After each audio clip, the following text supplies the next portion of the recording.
सभी को नमस्कार।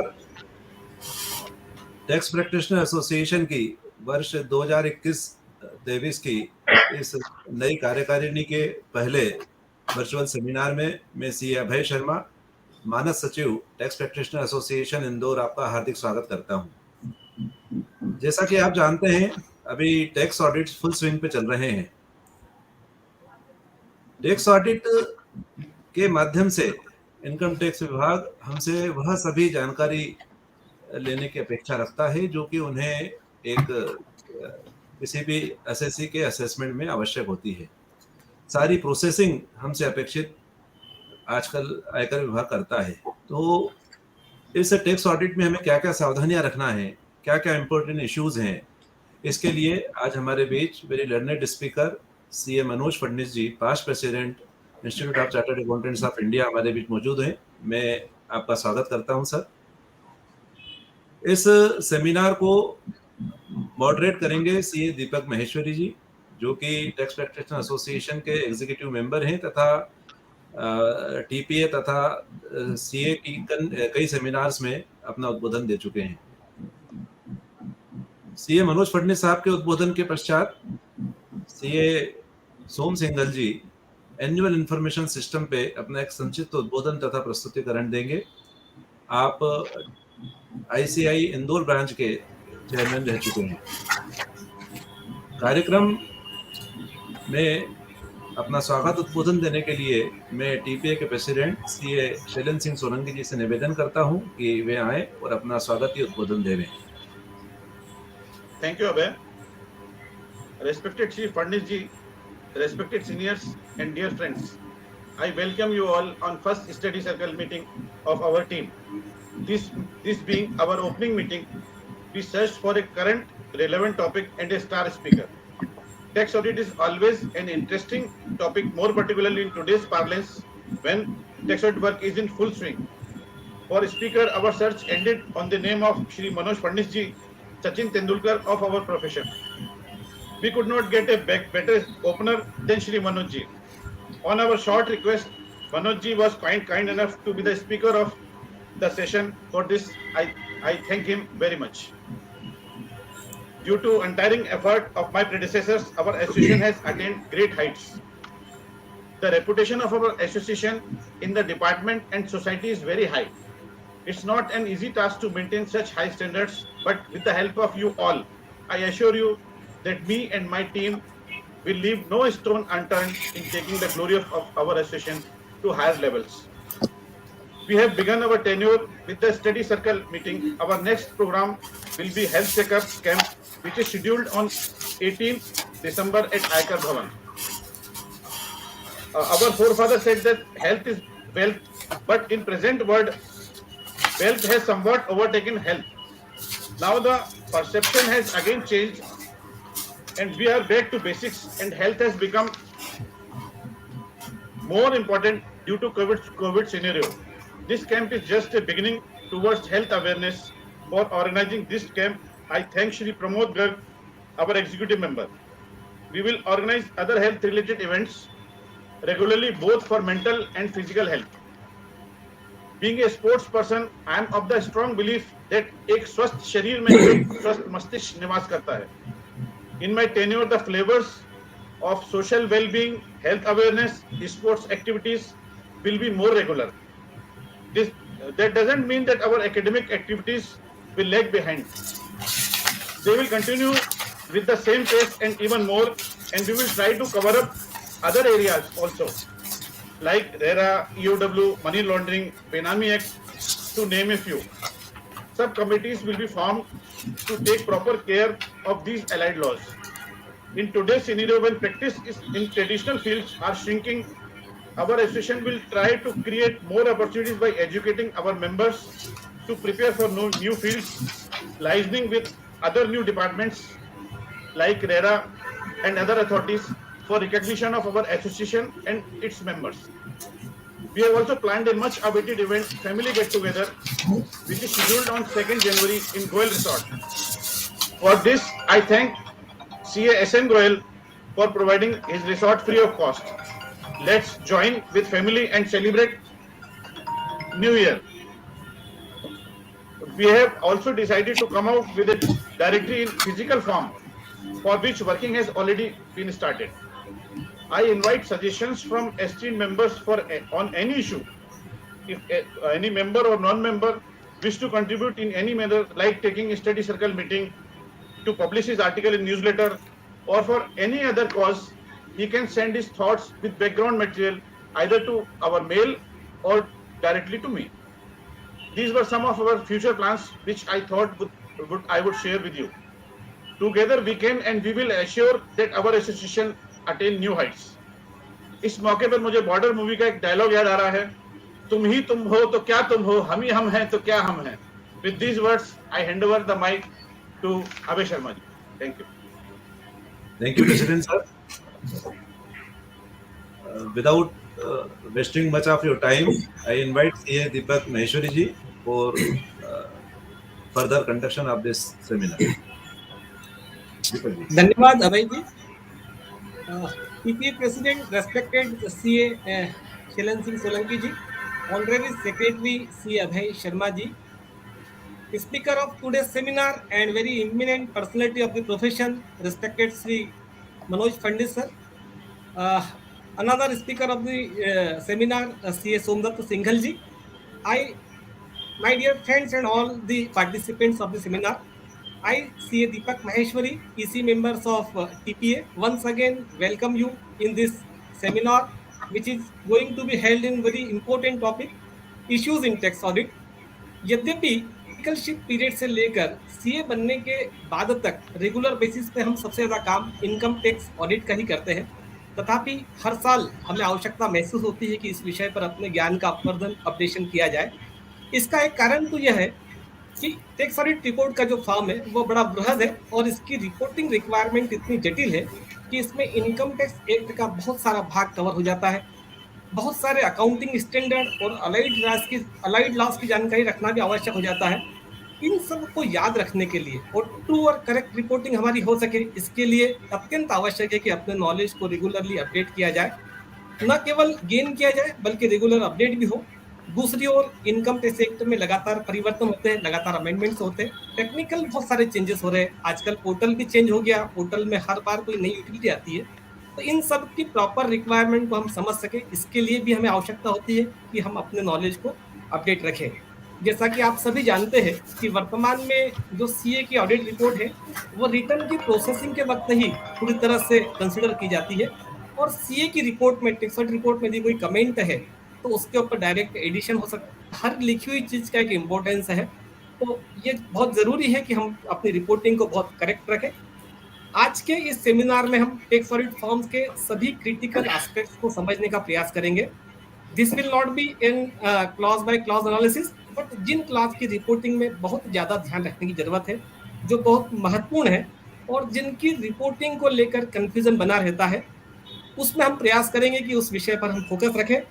आज इस विषय की बारीकियों को समझाने के लिए और गुत्थियों को सुलझाने के लिए हमारे बीच में एक ऐसी शख्सियत विराजमान है जिनका कोई भी फॉर्मल इंट्रोडक्शन देना गागर में सागर भरने के समान है.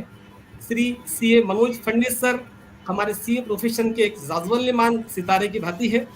He is having very vast, deep and thorough knowledge in the field of accounting standards and auditing.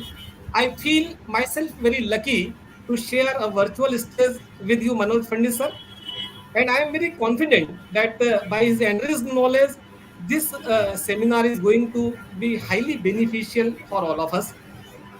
हमारे दूसरा जो सेशन रहेगा उसमें हमारे साथी सीए सोमदत्त सिंघल जी, जो कि अभी नए इनकम टैक्स पोर्टल पर 2 फॉर्म का अवतरण हुआ है, AIS और TIS, जो कि which contains very useful information about the income, expenditures and investment of the assessee, which needs to be properly dealt up before filing the return. तो इस विषय पर अपनी जानकारी प्रदान करेंगे और हम अपडेट करेंगे. Now, without taking time, I request Sri Fadnis sir to please enlighten and start deliberation on this subject. Over to you, Fadnis sir. Thank you. Thank you, Deepak ji. Very respected President of Tax Practitioners Association, CA Shailen Singh Solanki ji, and Secretary CA Abhay Sharma ji, सर्वप्रथम मैं आपको बधाई देना चाहता हूँ on your election to these posts. It is a great pleasure to see both of you heading Tax Practitioners Association, and very happy to see the harmonious and cordial relationship which exists in our TPA, whereby the elections were held unanimously. So I compliment the new managing committee, and I compliment all the members of the TPA for the smooth transition which has taken place. At the same time, I must also put on record my compliments for the outgoing team led by the immediate past president, CA Manoj Gupta ji, for a wonderful work which TPA has done. And I'm sure in the times to come, there will be lot many more activities. Sports activities तो निश्चित रूप से सोलंकी जी के नेतृत्व में ज्यादा ही रहेंगी, लेकिन जैसा उन्होंने कहा कि पहला कार्यक्रम एकेडमिक एक्टिविटी से शुरू कर रहे हैं, और मैं उनका आभारी हूं कि उन्होंने मुझे ये अपॉर्चुनिटी दी।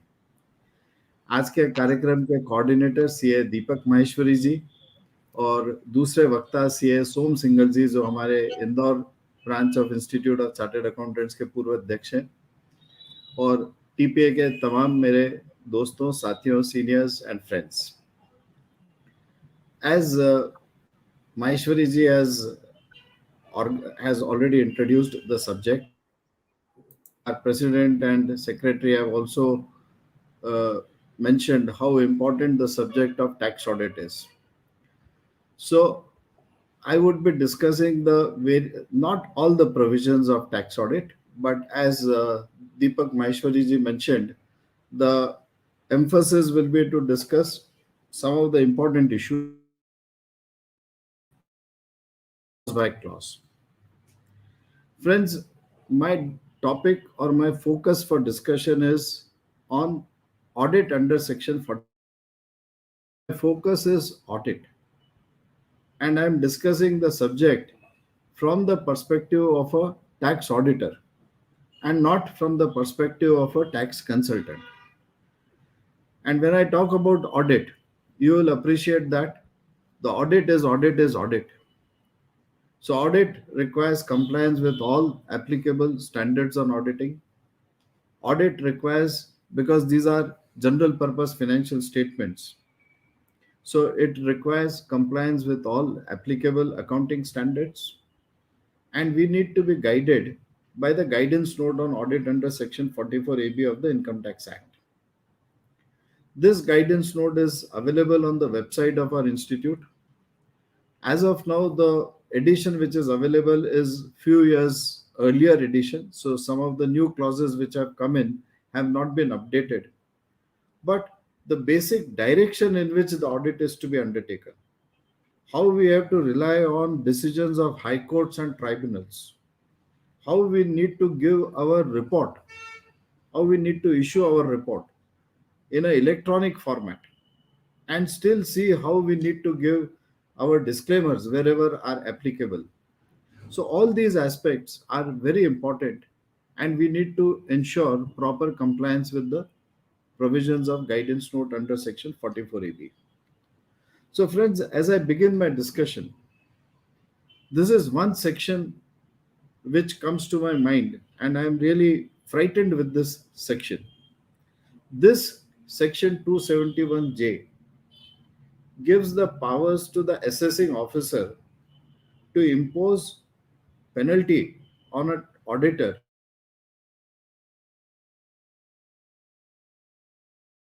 अब हम ऑडिट करते हैं on the basis of sample. हम कोई 100% ट्रांजैक्शंस वेरीफाई नहीं करते हैं और न कर सकते हैं। हम टेक्निकली कर सकते हैं, लेकिन the purpose of audit is not to verify 100%. So assuming that we have allowances in terms of say 40A 1A, and during the course of assessment, assessing officer finds many more transactions on which tax not been deducted, and therefore there is a consequential disallowance. Under section 271J, he has the powers to impose penalty on the tax auditor. And the defense for the tax auditor is that I have conducted my audit in accordance with standards on auditing.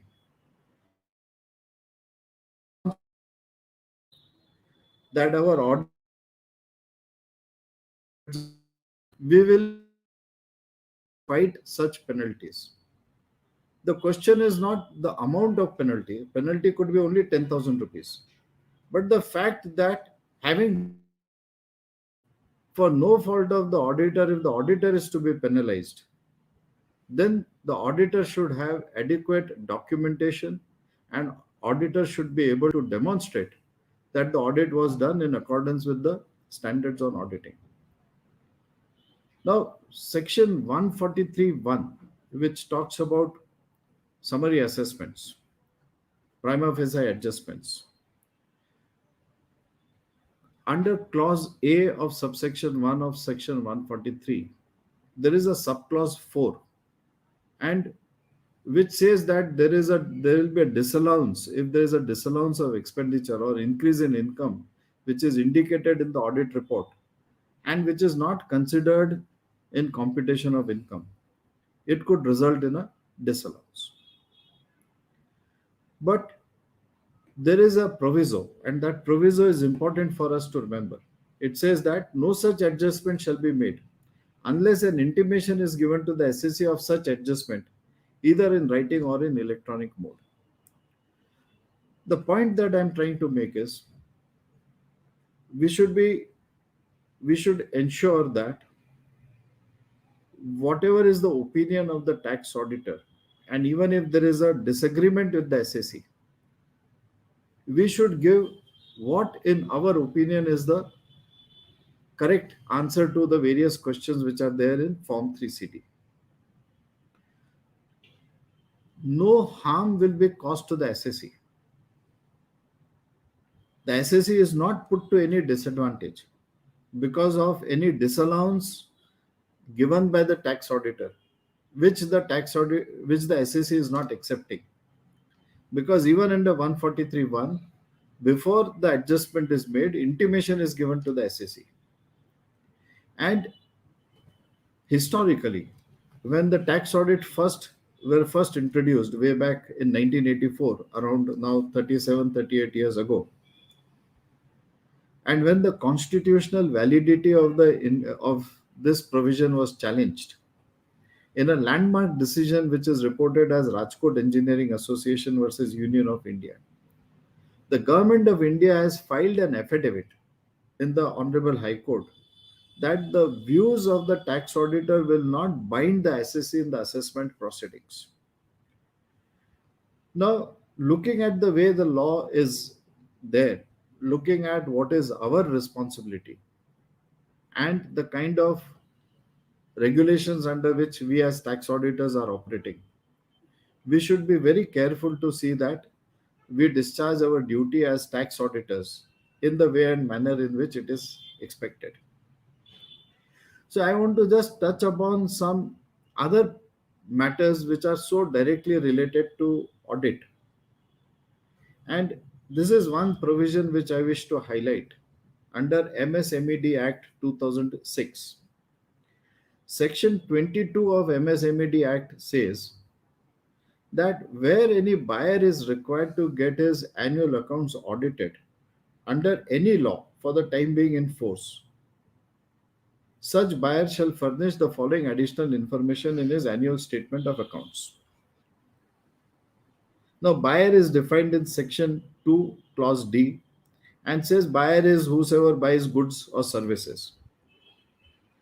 Every tax audit we do, company audit में schedule 3 में ये disclosure दिया हुआ है कि MSMED में कितने registered suppliers हैं, उनको कितना पेमेंट हुआ है, कितना पेमेंट लेट हुआ है, what is the interest which is payable for the delayed payment, and which under section 23 of the MSMED Act is a disallowable expenditure in the computation of income. Now, these provisions of section 22 are applicable not just for corporate audits. These are applicable for all audits. So even an audit of an individual partnership firm or whichever audit we are doing, the assessee has this obligation to give the information required under section 22 of the MSMED Act. And if information is required under the law and it is not given by the SSE, the auditor auditing those financial statements is required to give a qualification that this information is not given. So whatever information we give in case of private limited companies and public limited companies, the same information is also applicable in the financial statements of even non-corporate SSEs. And as tax auditors, we should ensure compliance with that. Needless to say, all standards on auditing apply, all accounting standards apply. And the purpose why these accounting standards apply is because in Form 3CB, we say the profit and loss account and balance sheet give a true and fair view. The financial statements to give true and fair view require to be complied with the applicable accounting standards. And these financial statements are regarded as general purpose financial statements, and therefore all accounting standards also apply in context of audited financial statements, even if they are prepared for the purpose of compliance of section 44ab of the income tax act. तो जब हम ये कहते हैं friends कि my audit report, I have conducted the audit in accordance with the applicable auditing standards issued by the Institute of Chartered Accountants of India, there is reporting requirements under SA 700 to 799. Basically 700, 705, 706, these are applicable auditing standards under which our report is to be given. अब form 3CB 3CD में there is limited place available for giving our disclaimers. In spite of that, the requirement to make these disclosures are mandatory. As you are aware now, the institute has also formed a tax audit review board, which can call for tax audits on a random basis and see whether the tax audits have been done as required or not. The Tax Audit Quality Review Board has come out with certain observations. And one of their observations is that the compliance with the requirements of SA 700 are not being done in case of tax audits, audit reports issued in Form 3CB. So these are important matters and we need to take cognizance of this. If we look at Form 3CB and look at what is the requirement in SA 700, there is a necessity that we should give what is the responsibility of management and those charged with governance, that is the SSE. ये clarity होना जरूरी है कि साहब as a tax auditor मेरी क्या responsibility है और ऑडिटी की क्या रिस्पॉन्सिबिलिटी है. If I have to defend myself under 271J, penal provisions under 271J, my audit has to comply with the auditing requirements. The Form 3CB में अगर हम देखें तो there is a place where this can be given. And what cannot be given in Form 3CB? कई एक disclosures हैं, कुछ एक डिस्क्लेमर्स हैं, कई हम किसी कोर्ट डिसीजंस पे रिलाई कर रहे हैं और हम कह रहे हैं कि दिस एक्सपेंडिचर इज इनएडमिसिबल. तो my suggestion is we should give them by way of notes to Form 3CD. And this separate document, notes to Form 3CD, should be appended in the other reports attached with 3CA, 3CB, 3CB and 3CD. So that the reasons why I have considered certain expenses as not inadmissible or how I have conducted my audit can be clearly brought out, whatever disclaimers I need to give and which I cannot give in Form 3CD because of the space limitation can be overcome by giving them separately in the form of notes to Form 3CD.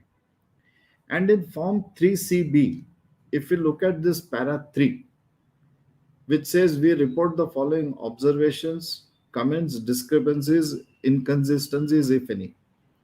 यहाँ पे हमें जो जो qualifications देना है वो यहाँ पे दे देना चाहिए. जो स्टेटमेंट ऑफ इंडिपेंडेंस SA 700 कह रहा है उसका रेफरेंस यहां पे दे देना चाहिए. देखिए, in case of non corporate entities, physical verification of closing stock is difficult. लेकिन SA 501 कहता है कि inventory if it is material to the balance sheet should be physically verified. और आपका और हमारा सबका अनुभव है कि जब भी सर्वे होता है सबसे पहले सरेंडर स्टॉक में होता है. अगर आज 16 दिसंबर को मैंने ऑडिट रिपोर्ट इशू करी और कल के दिन वहां पे स्टॉक सर्वे होता है और उसने वो कुछ इनकम सरेंडर कर रहा है by way of undisclosed stock, so it is putting a responsibility on the tax auditor कि आपने तो ऑडिट करा है, आप कह रहे हो कि I have conducted my audit as per applicable standards on auditing. आपने तो फिजिकल वेरिफिकेशन करा ही नहीं है और there is the SSC surrendering so much of stock. So, fact that if we have not been able to verify the stock, that qualification should come in para 3. Deepak ji ने कल काफी अच्छी क्वेरीज निकाली थी और दीपक माहेश्वरी जी has shared some very good points for discussion in this webinar. One relates to what is my reporting responsibilities with respect to quantitative details for trading concerns. In case of majority of the trading concerns, maintaining quantitative details is very difficult. And physical verification is also not very easily possible.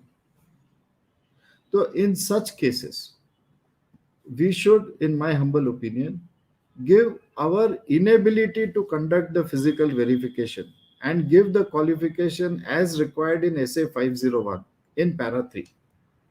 And in that way, giving that qualification in that manner will protect us. And at the same time, it will not cause harm to the SSC.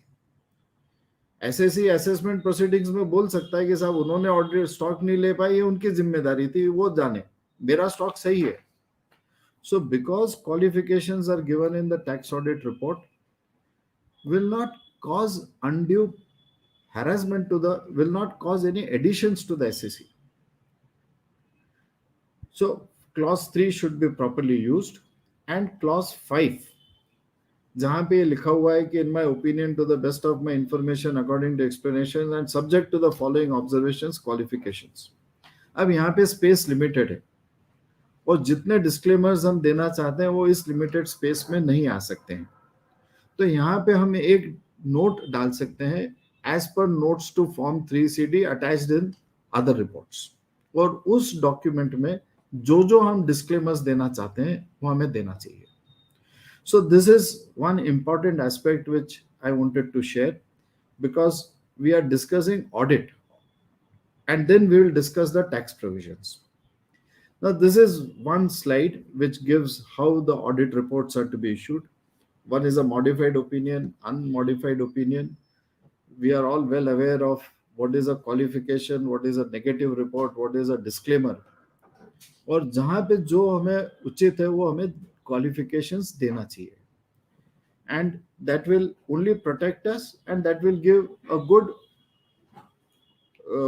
shield to the tax auditor in case of any inadvertent or in case of any other proceedings which may take place. एक चीज जो important है, जैसे cash method of accounting. Section 145 of the Income Tax Act says cash method or mercantile method.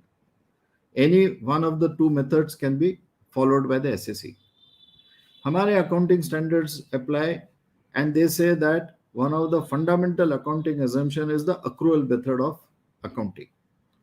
So there is a guidance given by the institute that where there is the SSC has followed cash method of accounting, without making it a subject matter of qualification, as an emphasis of matter, one note should be given in the audit report.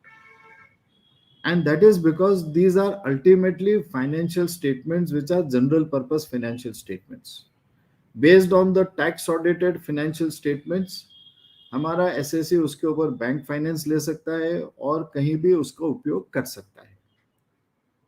And therefore, even if it is a cash method of accounting is followed, this is one note which is suggested in the by the institute to be given in the audit report. So let me touch upon the some of the important changes which have taken place in this year.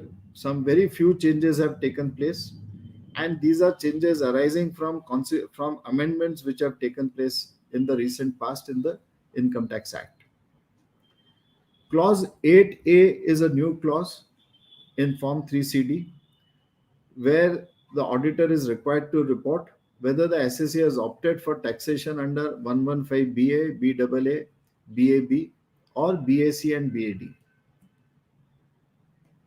ये BA, BAA, BAB पहले भी थे. BAC and BAD are applicable for the first time for this year. Now, if the SSE is opting for these provisions, it will be better that the required form for exercising the option is filed before the tax audit is submitted. And that will help us to give the answer in yes or no.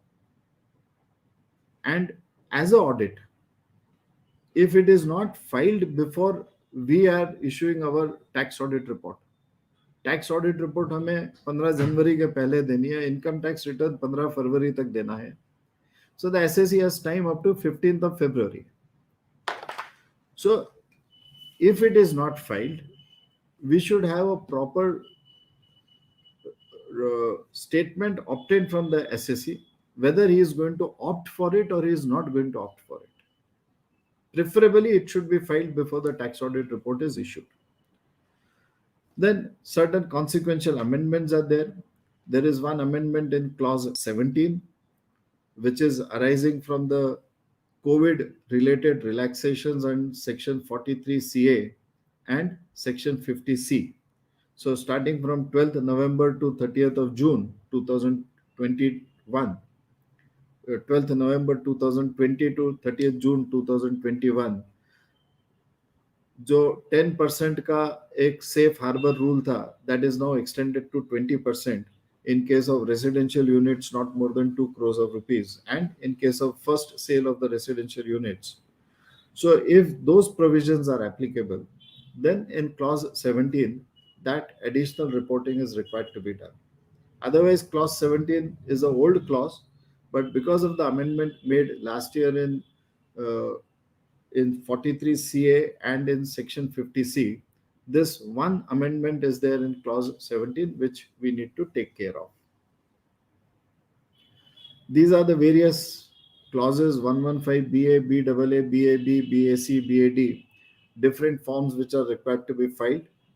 And as I said, if the SSE is opting for the first time, it is desirable, it is preferable that the relevant form is filed by the SSE so we can give answer in clause 8A whether the SSE is opting for that,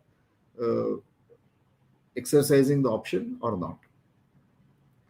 Depreciation clause में brought forward losses में, because of the amendments which have been made last year with respect to 115BAA and whatever was the additional depreciation which was claimed, that additional depreciation had to be which was inadmissible last year if option under BAA was claimed and which was required to be added back to the gross block. So those amendments are there and it was there for the previous year. Coming to the substantive part of Form 3CD, जैसे दीपक जी ने कहा, my endeavor would be to touch upon the important provisions and not all the provisions. Clause 8 deals with where we have to give the relevant clause under which the tax audit is done. Tax Audit Quality Review Board has given this one observation कि company audits में the clause in which the audit is conducted is invariably reported as clause 1 of section 44AB, whereas the correct clause is under the third proviso. That is where the audit is done under any other law, and when it is done under any other law, the audit report in Form 3CA says that the audit under that law is the audit report and financial statements are enclosed, and a other report in 3CD is given. In 3CA and 3CB में मूलभूत अंतर यही है कि 3CA we do not give a opinion on the financial statements. It is already expressed in the other audit report which is done. So in case of companies, in the audit report issued under the Companies Act, there is an opinion on the true and fair view of the financial statements. In 3CA, that opinion is not repeated. But in 3CB, because the audit is not done under any other law, so in 3CB, we issue an audit opinion on the true and fair view of the financial statements and also certify the correctness of the particulars in Form 3CD. So in case of company audits, we need to be sure that the correct proviso is mentioned as the applicable provisions under which the audit is being conducted. Clause 10A, nature of business or profession.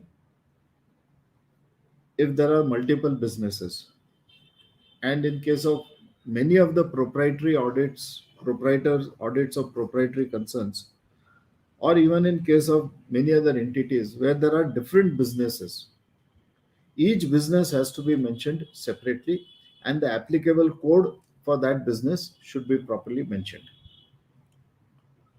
Clause 11 is important as it talks about books of accounts. 11A, 11B, 11C. Clause 11A is asking whether books of accounts are prescribed under 44AA. अब section 44AA में books of accounts सिर्फ professionals के लिए prescribe की गई हैं. For business income, subsection 2 says that the SAC should keep and maintain such books of accounts and other documents as may enable the assessing officer to compute the total income. No books of accounts are prescribed for business entities. So it is only in case of professionals that this clause 44, clause 11A would be applicable, and the answer would be affirmative. In all other cases, it would be in negative. अगर हम books of accounts की definition देखें तो income tax act में जो books of accounts की definition है ये काफी पुरानी डेफिनेशन है. And it says that books of accounts include ledgers, day books, cash books, account books and other books which are kept in written forms.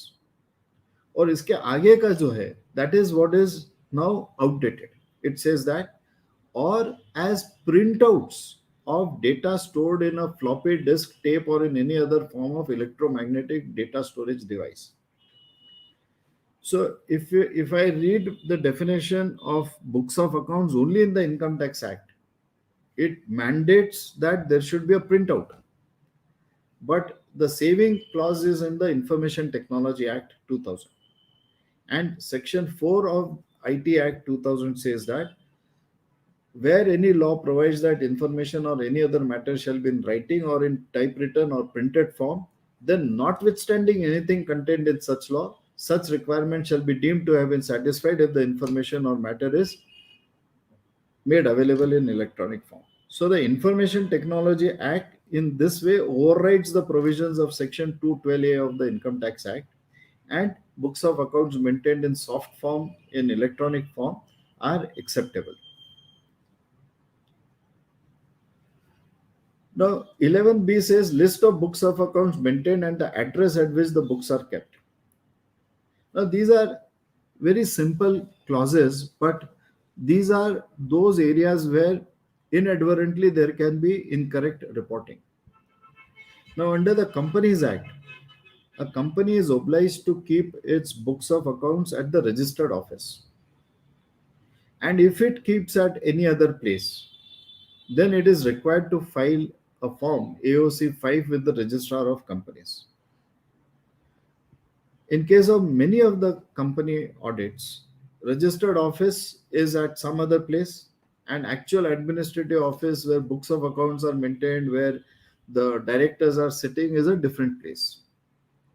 So in all such cases, AOC 5 should be checked up whether this file is filed or not. It has got nothing to do with the income tax proceedings, but this is evidence which we should have, or the company should ensure compliance, that where the books are not maintained at the registered office and at some other location, this return is duly filed.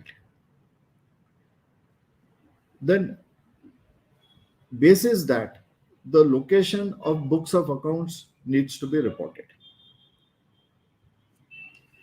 And 11C talks about list of books of accounts and other relevant documents examined.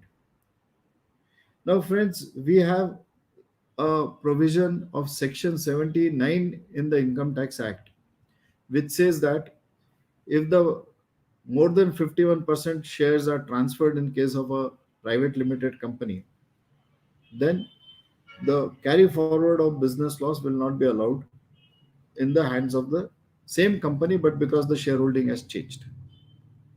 Now, these aspects are verified from the secretarial records. And when we comment upon in the clause in 11C, we need to ensure that we mention that all relevant documents which are examined, which are maintained by the company, and secretarial records and other registers and certificates which have been looked into. अगर हम individuals की बात करें, तो individuals जिनका मान लीजिए सिर्फ कोई बिजनेस है और बिजनेस का ऑडिट हो रहा है, उनके पर्सनल कैपिटल अकाउंट के डिटेल्स, स्टेटमेंट ऑफ अफेयर्स बने हो नहीं बने हो, लेकिन आज 3CD में हमें इतनी सारी चीज़ों की जानकारी देना पड़ती है जो बुक्स ऑफ अकाउंट्स में नहीं हो, जैसे 56(2)(9), whether any loan which was taken has been forfeited, and any income which is there under 56(2)(10). अब ये सब जानकारी हमें बुक्स ऑफ अकाउंट्स जिसका हम ऑडिट कर रहे हैं वहां से नहीं मिलेंगे. So it is desirable that we help the SSC in preparing and keeping all these records in separate registers, and then indicate that register in clause 11C, because that would then be the basis for our verification of those information. So 11C requires list of books of accounts and other relevant documents which are examined. So all such registers, documents, secretarial records which we have verified should be properly incorporated in clause 11C. फिर friends, method of accounting, जैसे मैंने कहा section 145 gives us this option to have either a cash method of accounting or a mercantile method of accounting. Under the Companies Act, the company is obliged to follow only the mercantile method of accounting. But a non-corporate entity can follow even a cash method of accounting. Now, this method of accounting, in case of a non-corporate entity, is qua the source of business. So, if a proprietor, जिसका हम audit कर रहे हैं, has say 2 businesses. So, one business can be on mercantile method, another business can be on cash method of accounting. And as we reported in the earlier clause, different businesses. So if there are more than one business, and if by chance each business has a different method of accounting, which is legally permissible, that should be properly mentioned.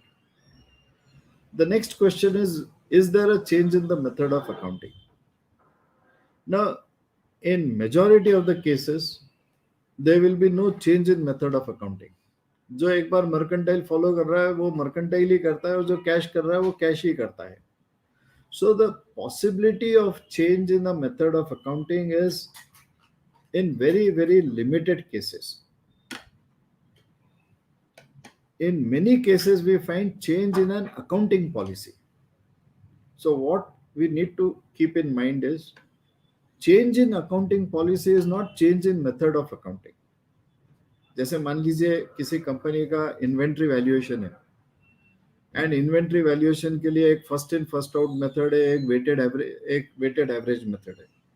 अगर किसी कारण से company ने या SSC ने first in first out से weighted average method पे change करा है, तो this is not change in method of accounting, this is change in accounting policy. And change in accounting policy is dealt with ICDS 1 now. So method of accounting, whether there is a change in method of accounting, will generally be that there is no change in method of accounting. Now, if an SSE wants to change a method of accounting, that change in method is permissible. If there are bona fide reasons, if there is a reasonable cause, that change is permissible. Change in accounting policy is guided now by our accounting standard 5. ICDS 1 में जो FAQs issue हैं उसमें question पूछा गया था कि can SSE change an accounting policy and when will that change be permissible? So it says there should be a reasonable cause. Now, what is a reasonable cause is not explained in the income tax proceedings, in the income tax law. But in my opinion, if a change in accounting policy is permissible under AS 5, then that could be a reasonable cause. And AS 5 gives 3 criteria when an accounting policy can be changed: change in law, change in an accounting standard, or third is if the change results in a better, true and fair presentation of the financial statements. तो जो मैंने example दिया कि मैं method of valuation first in first out से weighted average में करना चाहता हूं, if I can demonstrate that this will result in a better presentation of financial statements. एक साल प्रॉफिट लॉस कम ज्यादा हो सकता है, but on an ongoing basis it will give a better presentation of my financial statements. AS 5 permits it, and that could be considered as a reasonable cause in terms of ICDS 1 for change in accounting policy. But change in accounting policy is not change in accounting method of accounting. Bear in mind. Tax audit report is a her item अपने आप में पूरा discussion के काबिल है. If we start discussing ICDS or if we start discussing any one aspect in tax audit, we may not be able to go to the next topic. So ICDS 13D, 13E and 13F में जो requirement है, so ICDS, this is what is the requirement in clause 13D, 13E, 13F. Whether any adjustment is required to be made to profit and loss for complying with the provisions of ICDS as notified under 145(2), and then these are the 10 ICDS which are given in 13E. अब change in accounting policies की वजह से या any of this ICDS, if it results in an increase or decrease, that is required to be reported. There are certain clauses in Form 3CD where the same information gets repeated more than once. So if I look at ICDS 2, valuation of inventories, हमारा guidance note on tax audit में इस चीज को बहुत अच्छी तरीके से बहुत डिटेल में डिस्क्राइब करा हुआ है. How the change in how the inclusive method and the exclusive method.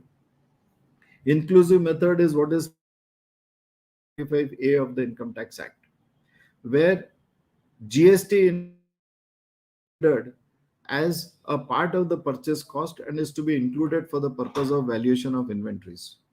And AS is not to be considered rebate, जिस पे हम ITR ले रहे हैं, that is not to be included for the purpose of purchases and for the valuation of inventories. And our guidance note brings out this clearly कि ये inclusive exclusive method करने के बाद ultimately the impact is it is revenue neutral.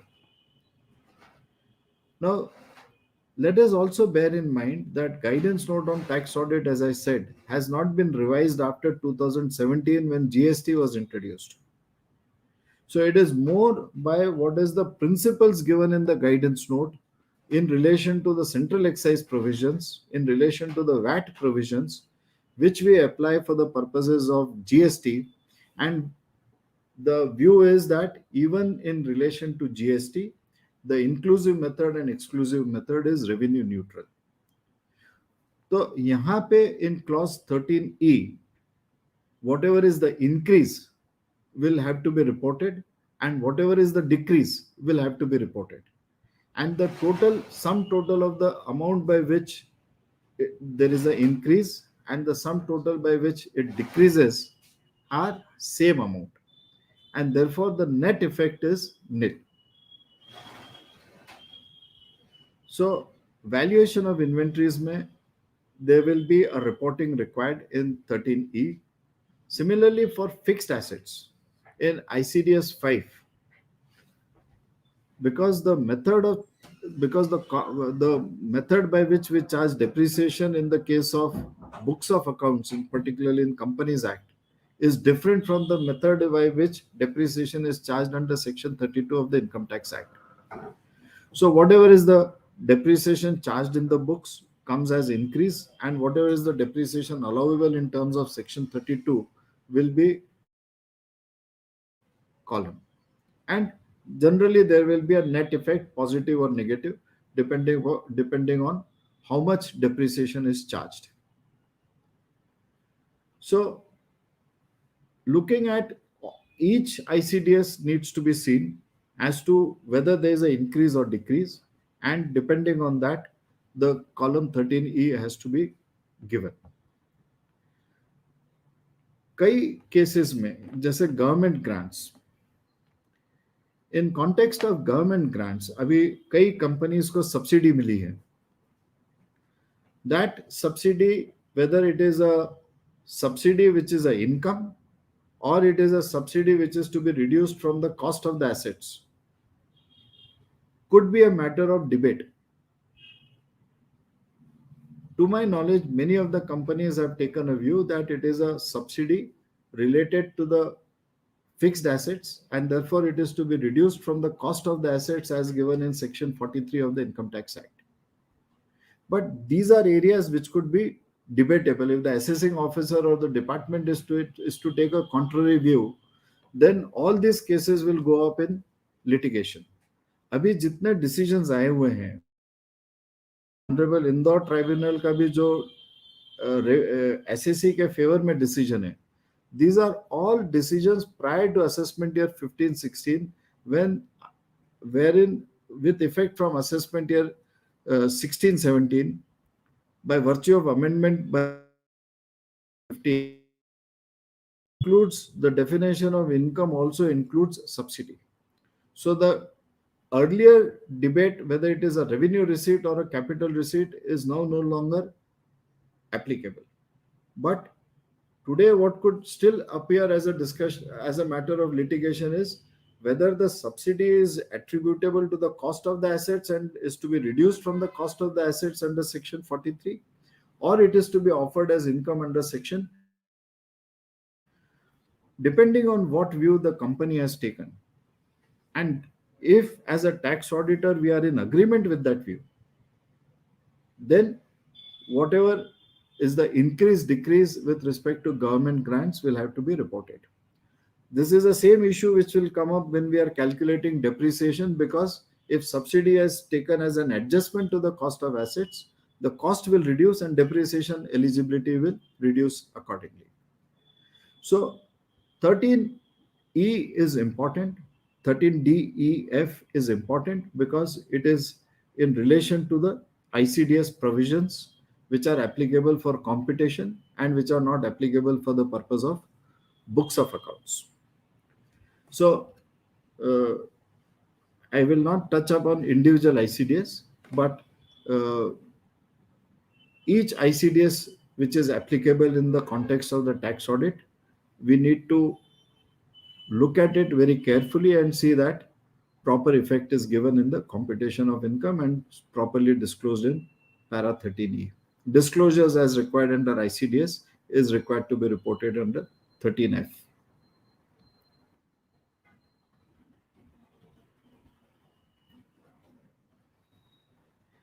Clause 15 में this capital asset which is converted into stock in trade.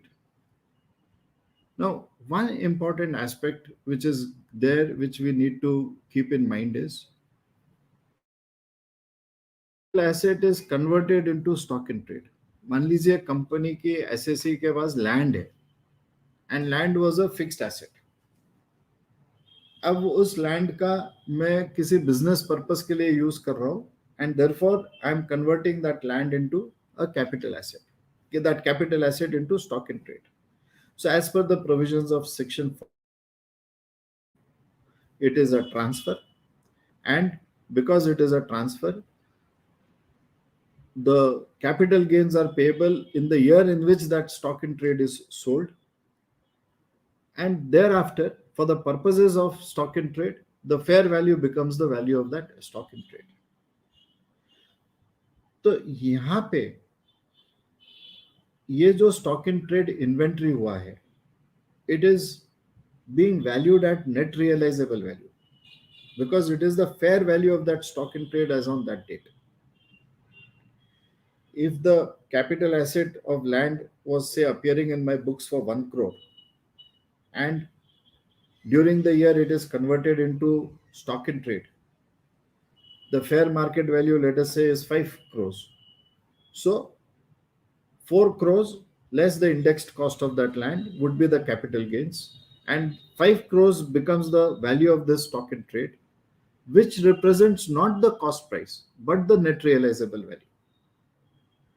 So when stock in trade is when capital asset is converted into stock in trade and stock in trade is now being measured at its net realizable value, at least there should be a statements and a suitable disclosure given even in ICDS 2 that the land or the capital asset which is converted into stock in trade on account of operations of provisions of section 45(2) is being measured at net realizable value. It is also possible that no accounting entry is passed in the books of accounts. हमने capital asset को stock in trade में convert कर दिया, जब tax आएगा तब tax का payment करेंगे, बुक्स में कोई अकाउंटिंग एंट्री नहीं करी, and therefore the stock in trade continues to be carried at the carrying cost of 1 CR. One accounting entry which should always be there should be a journal entry which should be passed in the books of accounts debiting the stock in trade account and crediting the land account, so that in the balance sheet the land entry and not as part of fixed assets schedule. सिर्फ balance sheet में classification change नहीं करना चाहिए, even a proper entry should be passed in the books of accounts. Item 16 is clause 16 is amount not credited to profit and loss account. Section 28 gives 14 clauses which defines what is a income under section 28. Clause 4 of section 28 is value of any benefit or perquisites, whether convertible into money or not, arising from the business or exercise of a profession, that is chargeable under section 28, and it is required to be reported under clause 16 of form 3CD. Now, invariably this clause can never be verified by the tax auditor. अब मान लीजिए आप स्वयं या हम tax auditor हैं, we are visiting some other city और we are taking some benefits in the exercise of profession from any of our clients. That benefit is taxable under section 28, but that benefit never gets recorded in the books of accounts. So our audit has limitations. What is not captured in the books of accounts can never be audited by the auditor.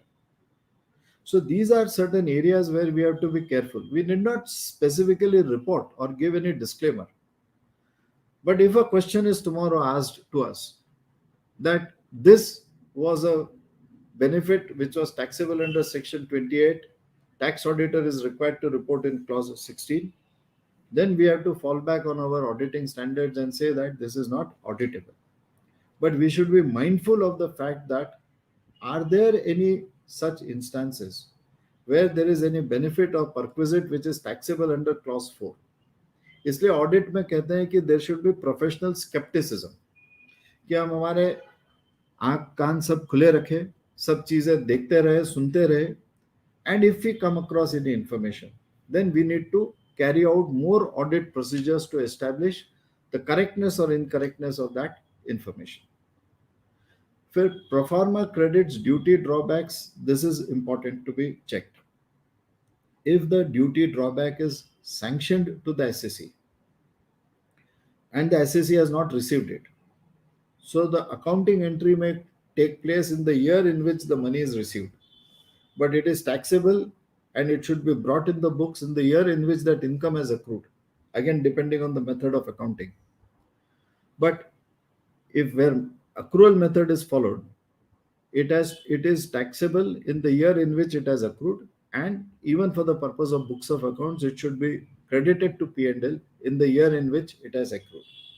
So this is one area which as tax auditors we should see. अगर जहाँ exports हैं या duty drawbacks और इस type का कोई credit आ रहा है, तो जो, क्योंकि आजकल सब इंफॉर्मेशन सैंक्शनिंग अथॉरिटी के वेबसाइट पे भी अवेलेबल रहती है. सो this is one area where we need to be careful to see that the proper accounting is done and income is properly credited to P&L. By chance, if it is not credited, then of course the auditor has to report in clause 16. Regarding escalation claims, merely on making an escalation claim, it does not become a claim which is liable to tax under section 28. So, and there is a very good decision of the Honorable Supreme Court on this, that mere making claims will not constitute that the claim has been accepted. But if there are, say, in case of contractors, where there are claims lodged and claims are sanctioned after some period of time, there the tax auditor should also look into all relevant correspondences, find out more information from files, and then ascertain whether there are any claims which have been accepted but which are not credited in the books of accounts.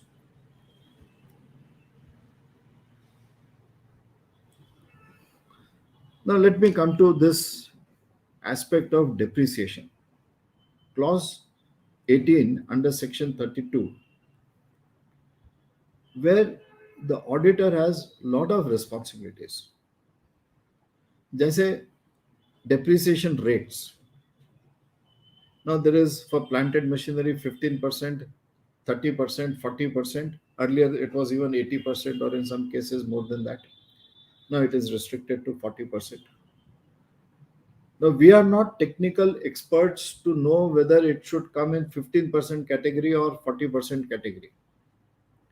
But how we have identified, how we have audited, whether it should come in 30% category or 40% category should be properly verified and should be properly documented. This is one aspect where our documentation has to be more carefully done, because there could be classification errors. Something on which 15% is to be claimed is inadvertently considered in another block. So rate of depreciation is important. Then additional depreciation wherever it is applicable should be considered. If the asset is put to use for less than 180 days, then of course the depreciation eligible is 50%.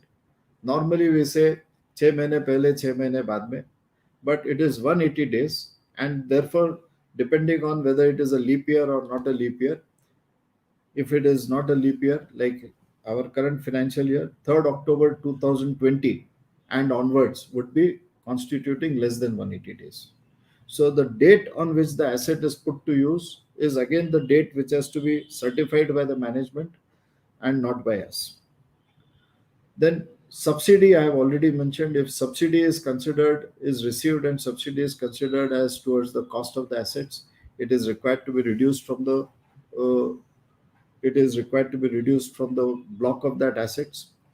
जिस प्रकार से इस clause 18 का structure है, उसमें क्या हुआ है कि एडिशंस के क्लॉज में सब्सिडी दी गई है.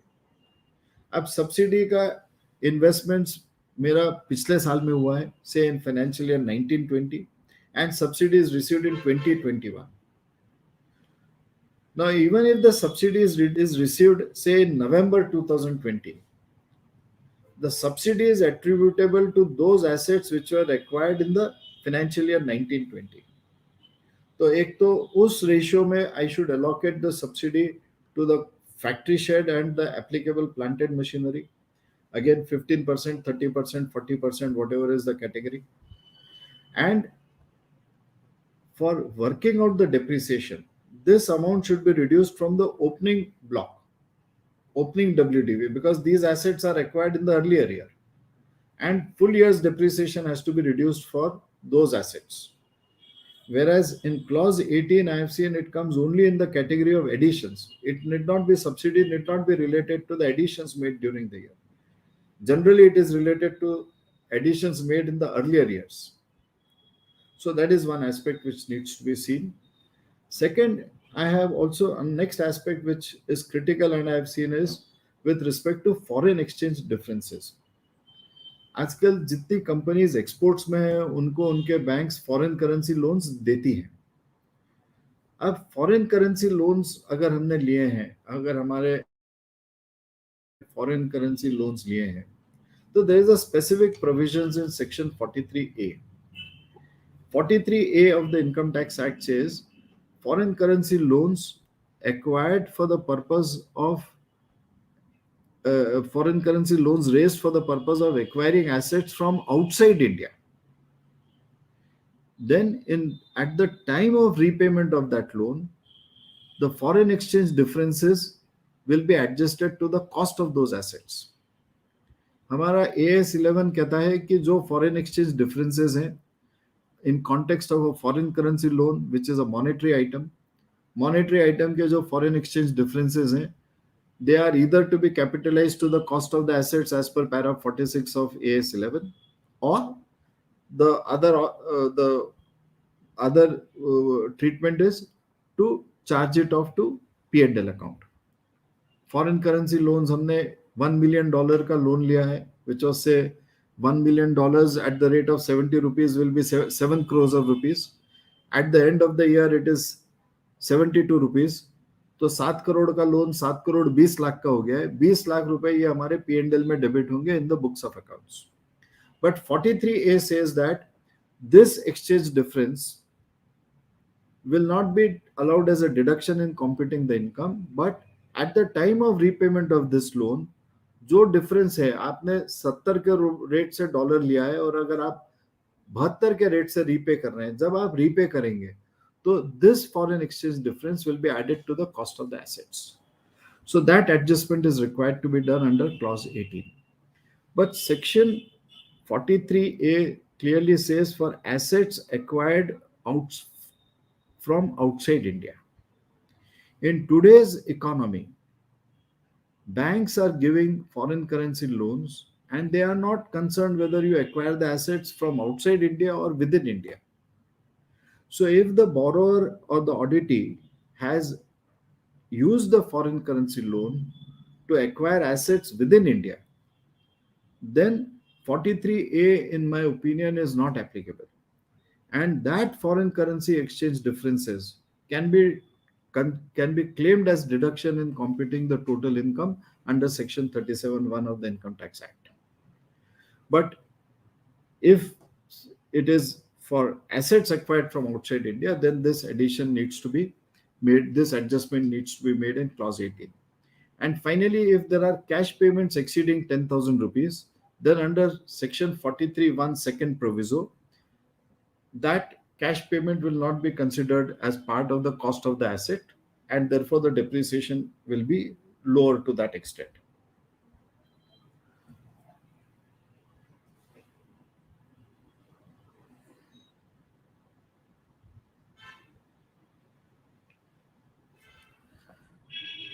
So, since we also have another speaker with us, Somji is to speak on a very important topic. I'll just take few more important aspects. 20 clause 21A is one aspect I wanted to deal with, is where there are several reporting requirements in clause 21 respect of capital expenses, personal advertisement expenses, etc. But where there is a penalty for fine or violation of law for the time being, expenditure by way of penalty or fine not covered above, and expenditure incurred for any purpose which is an offense or which is prohibited by law. These are three requirements in clause 21A. Now, wherever there is a violation of law, breach of law, failure to comply with the law, and any amount is paid in relation to that, then it is a amount which is inadmissible under section 37(1) of the Income Tax Act and is required to be reported here. But if the penalty is not for violation of law, then it is an admissible expenditure. So there are various decisions which make out this distinction, and we need to be basis the facts of the case we can properly report in clause 21A. Then one very important, so I'll just take up two more aspects: cash payments and TDS. Cash payments, generally for 48.3, the reporting is that because the instrument is not with the SSE, we are unable to verify.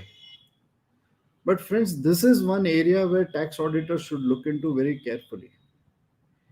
Where there are cash payments in the books of accounts exceeding 10,000 rupees, they are required to be reported. And there are various decisions of tribunals and high courts on this matter.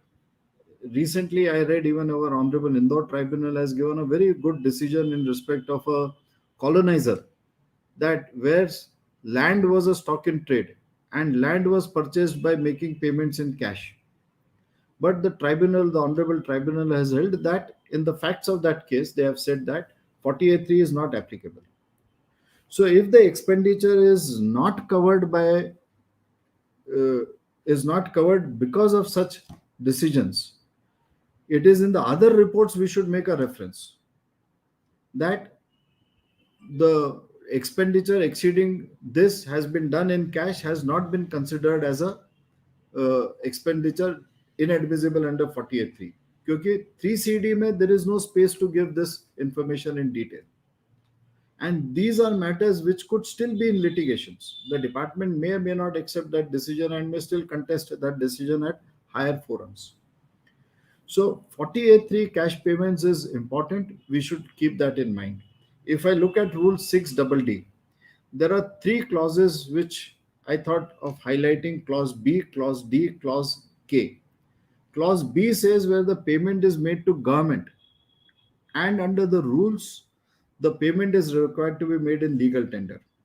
तो अगर हम Madhya Pradesh electricity board को payment करते तो वो government था, but payment made to Madhya Pradesh पश्चिम क्षेत्रीय विद्युत वितरण is not a government company, it is not government, so it will be hit by 48.3.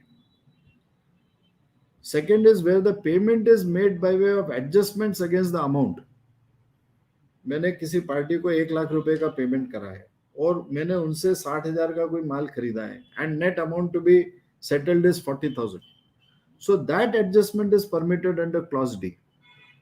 But the issue arises if I have made a payment to, I have to receive from A and I have to make payment to B. And on my behalf, A makes a payment to B. And I pass only book entries in my, adjusting entries in my books of accounts. So these are issues which need to be considered. There is a decision, fortunately I found there is a decision of Honorable High Court Madhya Pradesh Indore bench, which is in favor of the SSE, and which, relying on which I would say that book entries we can generally say are outside the purview of 48.3. But these are matters to be seen. अगर आप इसमें, I have given certain case laws which are directly applicable on this, and I'll share my presentation with our TPA. Now in 269 SS, there is a very interesting controversy on book adjustments. Now, there are two decisions, one decision of Delhi High Court, where they say that if there is journal entries passed, it does not constitute violation of 269 SS, and therefore there is no difficulty. But Bombay High Court has held just the opposite. Bombay High Court says where loan deposits have been repaid by debiting account through journal entries, 269T is contravened. In absence of finding that the transaction was not bona fide, penalty under 270E cannot be imposed. So, what the Honorable High Court has said is 269T is contravened if you are passing journal entries. Penalty is a different matter. So, where there are book entries, this is one area where we need to be careful. If the SSE is filing the return of income in Mumbai, if you are a tax auditor for a SSE who is filing returns of income in Mumbai, then the Honorable Bombay High Court decision is directly applicable on that SSE. And if there are journal entries passed, then it is a contravention of 269 SS and 269T. And in such cases, we should properly report it in Form 3CD. The SSE is not put to any disadvantage. As I said earlier, the SSE can still contest and penalty need not be imposed. But as a tax auditor, we should make these disclosures in our audit report. Then TDS is one very important area for checking. And I'll just conclude with one final issue. 34A says a clause, serial number 4, column number 4, total amount of payment or receipt of the nature specified in column 3. And next column says total amount on which tax was required to be deducted or collected. So, what is the total amount which is debited in P&L, and what is the amount on which tax is deducted? Now, as a tax auditor, we should have working of this difference on which tax is not deducted. जिस पे tax deduct नहीं हुआ है, that is not required to be reported in 34A.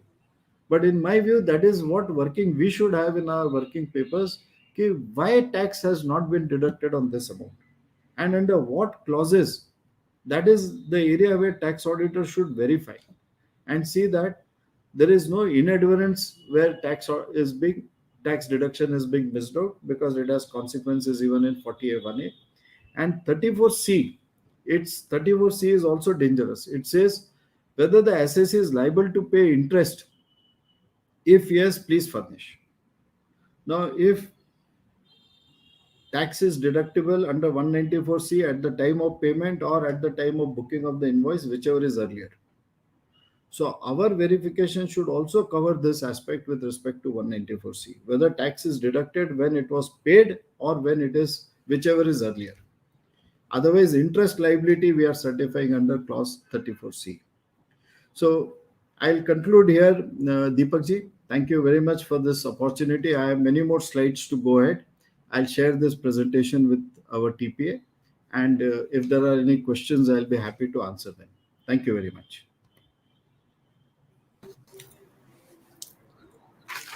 Thank you, Fadnis sir. Am I audible? Yes. Hello. Yes, Deepak ji, we can hear you. Thank you Phadnis sir, आपने बहुत ही अच्छे तरीके से टैक्स ऑडिट की सारी बारीकियों को समझाया, लगभग सारे एस्पेक्ट्स को कवर किया जहां पर ऑडिटर्स को विशेष ध्यान रखना चाहिए, पर्टिकुलरली ऐसे 700 और जो नए स्टैंडर्ड्स ऑन ऑडिटिंग आए हैं, जिनके जो रिपोर्टिंग जहां करना चाहिए, जो सीए के सेफगार्ड के लिए भी जरूरी है, और उन सारी बातों को आपने कवर किया। बहुत बहुत धन्यवाद। अब हम आगे की ओर मूव करते हैं। हमारे साथी टीपीए के जॉइंट सेक्रेटरी सोमदत्त सिंघल से मैं आग्रह करता हूं कि वे एआईएस और टीआईएस के नए सब्जेक्ट पर अपना उद्बोधन दें। Over to you Singhal ji. Thank you Deepak ji. Good evening everyone. जैसा कि हम सब अभी बिल्कुल पिक टाइम चल रहा है इनकम टैक्स रिटर्न का, और 31 दिसंबर लास्ट डेट है, और उसके पहले जैसा कि हम जानते हैं कि निश्चित ही हम हर रिटर्न फाइल करने के पहले 26AS को डाउनलोड करते हैं, लेकिन अभी इनकम टैक्स ने एक नई यूटिलिटी या फॉर्म के रूप में एआईएस और TIS को अवेलेबल कराया है।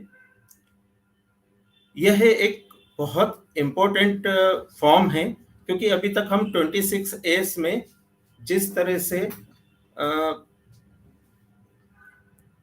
TDS और TCS के लिए वहां से इंफॉर्मेशन हम डाउनलोड करके लाते थे, लेकिन अब इस AIS एनुअल इंफॉर्मेशन स्टेटमेंट के रूप में किसी भी टैक्स पेयर की सारी फाइनेंशियल इंफॉर्मेशन अवेलेबल है।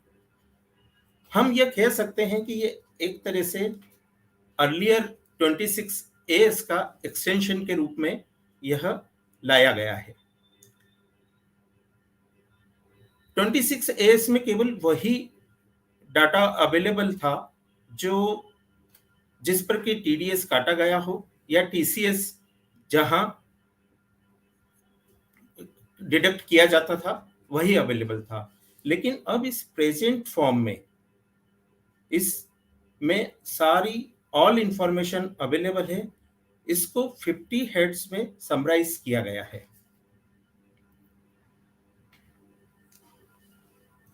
AIS में एक तरह से किसी भी टैक्स पेयर का कंप्रेहेंसिव हम व्यू को देख सकते हैं। इससे एक जो हमारे लिए थोड़ा सा किसी भी क्लाइंट का overall tax related matters plus financial जो इंफॉर्मेशन है उसको समराइज करना बहुत आसान हो गया है। इस AIS फॉर्म में ऑल मटेरियल ट्रांजैक्शन जैसे कि sale of listed securities, mutual fund, dividends and interest received, foreign remittance सभी एक ही जगह पर हमको व्यू हो जाता है। इसने कह सकते हैं कि रिटर्न फाइलिंग की प्रोसेस को इजी कर दिया है। एक जो AIS में बहुत अच्छा फीचर इन्होंने ऐड किया है वह है कि हम किसी भी इंफॉर्मेशन को लेकर अपना फीडबैक दे सकते हैं। फाइनेंशियल इंफॉर्मेशन में जो भी इंफॉर्मेशन अपीयर हो रही है, रिफ्लेक्ट हो रही है, अगर असेसी उससे डिसएग्री करता है तो वह अपना फीडबैक जो है अमेंडमेंट के लिए सबमिट कर सकता है और उस फीडबैक को कंसीडर करते हुए जो TIS फॉर्म है जो कि AIS का ही समराइज फॉर्म है उसमें उसको रिफ्लेक्ट किया जाता है। उसको प्रोसेस जो वैल्यू आती है उसको अमेंड किया जाता है। मैं यहाँ पे एक स्क्रीनशॉट शेयर कर रहा हूँ जो AIS का है एनुअल इंफॉर्मेशन स्टेटमेंट का। इसमें आप देखेंगे कि इंफॉर्मेशन बहुत डिटेल में रिफ्लेक्ट हो रही है। अगर किसी असेसी के 4 सेविंग अकाउंट से हमको इंटरेस्ट रिसीव हुआ है तो वह सारे अकाउंट का यहाँ रिफ्लेक्शन हमको मिलेगा। इसमें सब तरह की इंफॉर्मेशन, हमने म्यूचुअल फंड परचेस करे हैं, हमने इक्विटी शेयर सेल करे हैं, वो सब सोर्स वाइज यहाँ अवेलेबल है। जितनी भी SFT जो एंटिटीज रिपोर्टिंग कर रहे हैं वहाँ यहाँ पर सारी इंफॉर्मेशन हमको डिटेल में अवेलेबल है। सेकंड जो फॉर्म है वह tax payer information summary TIS। यह AIS का ही समराइज फॉर्म है, समराइज एंड सिंप्लीफाइड फॉर्म, जहां हमको AIS में बहुत ही डिटेल में सारी ट्रांजैक्शन रिफ्लेक्ट होते हैं। वहां उन्हीं ट्रांजैक्शन को यहाँ समराइज फॉर्म में दिखाया गया है। TIS में जो वैल्यू है वो process value and derived values के रूप में सेपरेटली शो करी जाती है। जैसे ही कोई टैक्स पेयर अपना फीडबैक AIS में देता है। जैसे कि मैंने कहा था कि एक न्यू फीचर इन्होंने ऐड किया है जो कि हमको 26AS में अवेलेबल नहीं था। तो TIS में वह फीडबैक ऑटोमेटिकली अपडेट होता है रियल टाइम में, और जो ड्राइव्ड इंफॉर्मेशन होती है, जो हमारे फीडबैक के बेस पे जो ड्राइव्ड इंफॉर्मेशन रिफ्लेक्ट होती है, उसको रिटर्न फाइलिंग में यूज किया जाता है। यहाँ पे TIS में reported value, process value and derived value, 3 तरह के कॉन्सेप्ट हैं। रिपोर्टेड वैल्यू जो कि डिफरेंट एंटिटीज द्वारा जो रिपोर्ट किया जाता है, वो वैल्यू। उसके बाद में उस वैल्यू में से कई सारी जो इंफॉर्मेशन है, फाइनेंशियल ट्रांजैक्शन है, वो डुप्लीकेशन के रूप में आते हैं। उनको रीडिफाइंड रूल्स के हिसाब से उनको रिमूव किया जाता है, तो वो प्रोसेस वैल्यू के रूप में हमको इसमें TIS में शो होती है। और उस प्रोसेस वैल्यू में से जो टैक्स पेयर के फीडबैक आते हैं, उनको कंसीडर करने के बाद में उनको डिराइव्ड वैल्यू के रूप में शो किया जाता है। यहाँ मैं एक TIS का भी स्क्रीनशॉट मैं दे रहा हूँ। इसमें जो एक पोर्शन जो है वो जनरल इंफॉर्मेशन का पोर्शन होता है, जिसमें SEC की बेसिक डिटेल जो है, पेन नंबर, आधार नंबर, एड्रेस, ये सब रिफ्लेक्ट होता है। और उसके बाद आप देखेंगे कि यह समराइज फॉर्म में process value and derived value यह दी जाती है। इसके साथ में इसी स्टेटमेंट में एक अनेक्सर पार्ट होता है। उस अनेक्सर पार्ट में हमें जो, जैसे मैंने बताया, जो रिपोर्टेड वैल्यू थी, उसके बाद में जो प्रोसेस वैल्यू आई, और टैक्स पेयर के फीडबैक के अकॉर्डिंगली जो ड्राइव्ड वैल्यू हुई, वह तीनों पीछे अनेक्सर में शो की जाती है। तो एक तरह से ये जो TIS है, यह AIS का ही समराइज्ड फॉर्म है, और इससे हमको बहुत इजी हो जाता है एक समरी फॉर्म में कि इंटरेस्ट फ्रॉम सेविंग बैंक इतना टोटल रिसीव हुआ, जबकि यही इंफॉर्मेशन हमको AIS में बहुत डिटेल में हर बार, अगर जितनी भी बार भी किसी बैंक से किसी भी अकाउंट में हुआ, तो वो हर ट्रांजैक्शन रिफ्लेक्ट होता है, जबकि यहाँ आके वो समराइज फॉर्म में आ जाता है। Salient features of annual information statement, इसमें जैसा कि मैंने बताया कि AIS is in extension of form 26AS and include details upon interest, dividend, securities transaction, mutual fund transaction, foreign remittance, etc. Second, data analytics. इसमें डाटा एनालिटिक्स टेक्निक के द्वारा जो नॉन पेन डाटा है, उसको भी पॉपुलेट कर AIS में reflect किया जाता है। फिर डीडुप्लीकेशन ऑफ इंफॉर्मेशन, AIS में बहुत सारी इंफॉर्मेशन आती है, रिपोर्ट करी जाती है, उसमें से जो डुप्लीकेटेड डाटा होता है उसको रिमूव करके इसको सिंप्लीफाइड टेक्स्ट इंफॉर्मेशन समरी के रूप में रिटर्न फाइलिंग के लिए इसको ये शो होता है। एक और फीडबैक, ये सबसे अच्छा फीचर है। पहले हम ये इसके लिए बहुत परेशान होते थे। Now tax payer will be able to submit online feedback on the information displayed in AIS and also download information in PDF, JSON, CSV file formats. इसमें हमको एक मोबाइल एप्लीकेशन भी इन्होंने अवेलेबल करवाया है, जिसके थ्रू भी टैक्स पेयर AIS की इंफॉर्मेशन देख सकता है और अपना फीडबैक अपलोड कर सकता है। तो ये एक बहुत ही वेलकम स्टेप है। Components of annual information system, AIS को 2 पार्ट में डिवाइड किया हुआ है। एक तो वही जनरल इंफॉर्मेशन पार्ट ए में, इसमें date of birth, PAN card, Aadhaar, contact detail, address, और सेकंड में जो है वो टैक्स इंफॉर्मेशन स्टेटमेंट के रूप में, जो मेनली जैसे जो 26AS में पहले रिफ्लेक्ट होती थी, TDS, TCS की जो सारी डिटेल्स थी, वो तो इसमें भी रिफ्लेक्ट होती है। SFT इंफॉर्मेशन, जो स्पेशल फाइनेंशियल ट्रांजैक्शन जो रिपोर्ट किए जा रहे हैं, इसमें सब एनबीएफसी से भी जो ट्रांजेक्शन होते हैं वो भी रिफ्लेक्ट होते हैं, purchase sale of immovable property, ये सब ट्रांजेक्शन भी इसमें रिफ्लेक्ट होते हैं। डिमांड एंड रिफंड, कोई भी डिमांड रेस हुई है, आउटस्टैंडिंग डिमांड है टैक्स पेयर के अगेंस्ट में, वह यहाँ शो हो रही है। करंट स्टेटस उस डिमांड का, अगर कोई रिफंड इनिशिएट हुआ है तो किसी भी असेसमेंट ईयर के लिए, तो उसको भी यहाँ पे रिफ्लेक्ट किया जाता है। अदर में जैसे बताया बहुत सारी इंफॉर्मेशन, सैलरी है, interest on refund, outward foreign remittance, purchase of foreign currency, ये सब डिटेल भी इसमें रिफ्लेक्ट होती है।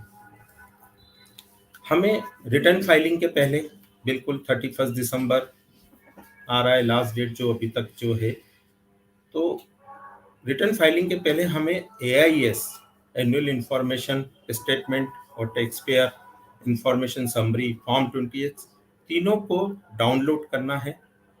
उसको हमें जो टैक्स पेयर की अवेलेबल इंफॉर्मेशन है एक्चुअल फाइनेंशियल ट्रांजैक्शन के साथ में रिकंसाइल करना है। कोई डिस्क्रिपेंसीज आती है तो हमें अपना ऑनलाइन फीडबैक AIS में देना है।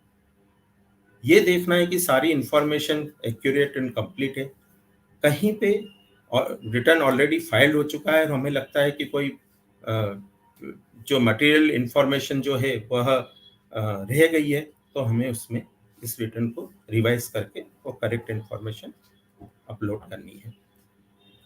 मैंने कुछ FAQs भी इस पे दिए हैं, कैसे इसको एक्सेस कर सकते हैं, कैसे इसको व्यू कर सकते हैं।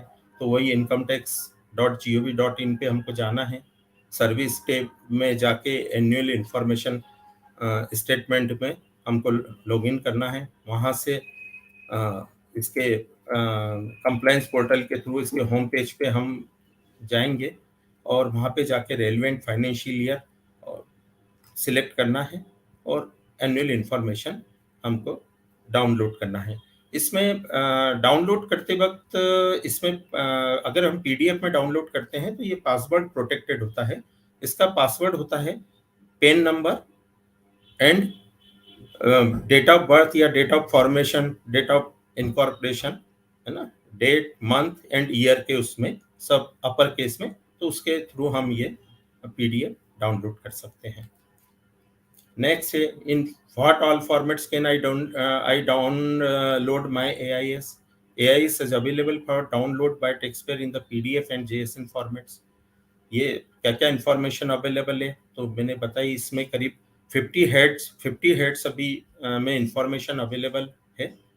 Rent received, salary, dividend, interest from saving bank, इस तरह से सारे जो रिपोर्टिंग एंटिटीज से जो इंफॉर्मेशन रिसीव होती है वो इसमें अवेलेबल है। What is AIS consolidated feedback file? जब हम हमारा फीडबैक देते हैं, कोई इंफॉर्मेशन अगर इनकरेक्ट है और हम फीडबैक देते हैं तो वह हम उसको PDF उसमें फाइल में हम उसको डाउनलोड कर सकते हैं। ये सारी अगर हम एक से ज़्यादा फीडबैक भी देते हैं तो वो भी एक सिंगल वन PDF में हम इसको डाउनलोड कर सकते हैं। How do I submit feedback on the information?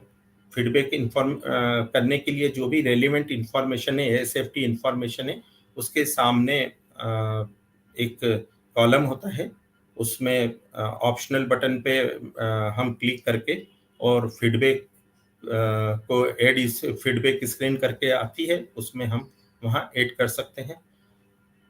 Relevant feedback जो है वो हम ऑप्शन दिए हुए हैं, वह हम इंटर कर सकते हैं और सबमिट करने पर हमको ईमेल और मैसेज के थ्रू हमारा फीडबैक सबमिट होने का मैसेज भी हमको रिसीव होता है।